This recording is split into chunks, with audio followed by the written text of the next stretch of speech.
the mediocre cover band guitar guy. How's everybody doing? Hope we're all good. I want to thank everybody for the support on my last videos. Really appreciate it. If you got a chance, please hit the like and subscribe button.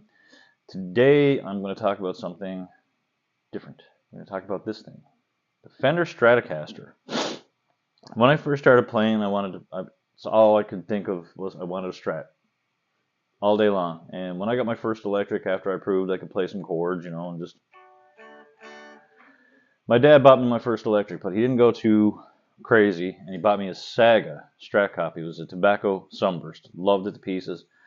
First time I plugged it into my Roland Spirit 25 practice amp, I was like, oh my fuck, here I am. I made it. I've arrived. And then I discovered if you take the master volume and crank it up, you get overdrive. I was even more like, oh. It sounded terrible, let's face it. But when you're young and starting out, you think like it's the best thing in the world. Like the guitar was loud, it was noisy, it hummed, it buzzed, it popped. It made all kinds of noises that like your nan would smack you in the back of the head with a newspaper if they came out of you. But I wanted a Strat, so I felt like I had a Strat. And as years went by, I ended up getting this really cool Japanese Strat. It was a 55 hardtail reissue.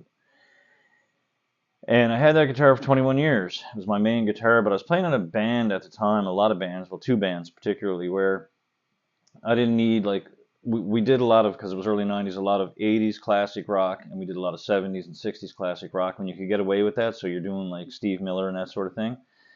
And I just had, like, a light overdrive going. Like, all I had was, at the time, was a tube screamer. That was my main overdrive. I had, like, a tube screamer, I had a Korg tuner on the board, and a course pedal. That was it. That was my whole rig back then, and my amp, of course, and that was a Fender amp. I think it was my dad's, actually. Anyway, that guitar fell victim of the 2011 divorce virus and is gone. And I managed to use that guitar because I didn't have to mute. And I'm getting to that point now. This is the thing that I've had a lot of Strats in my lifetime since. And this is the reason I get rid of them all the time. It's this thing right here. It's the placement of volume knob. I don't know if anybody else has this problem. I have a friend, Cyril Drover. He and I talked about it. We both love the Strat and Strat-shaped bodies, but the big turnout for him, same thing, is that volume knob and its placement. And that's the reason I got rid of some really nice Strats. I've had some nice ones. The white one that I've done some videos since I've had this channel, that's gone. I just, really couldn't get used to the placement of that, like, knob, trying to mute, because I play with my hand back on the bridge over that back pickup a lot, and I couldn't get it there. When you're playing, like, one of the songs that I really struggle with is we do that little Big Town song, Girl Crush, and I couldn't get my hand back there to mute, so I went back to the Gretsch. I got rid of that. I had a really nice blue Strat for a while, and I got rid of that. I even changed out, like, everything, made it look cool. It had, like, black pickup covers, black pick guard, like the back plate. Everything was black, and changed out got a nicer looking tremolo arm for it. And I had that for a little while, got rid of that. And then I got one off of a gentleman named Andy Jordan. It was one that he had built. Fuck, it was a nice guitar. It was like this really surf, like 50s looking green color. It was heavily relicked. It looked like somebody dragged it up the road on the back of their car.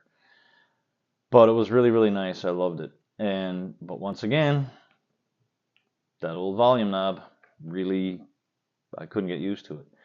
So I've had this one for 9 months, and I've been working really hard to get around with it. I've gigged with it twice now, and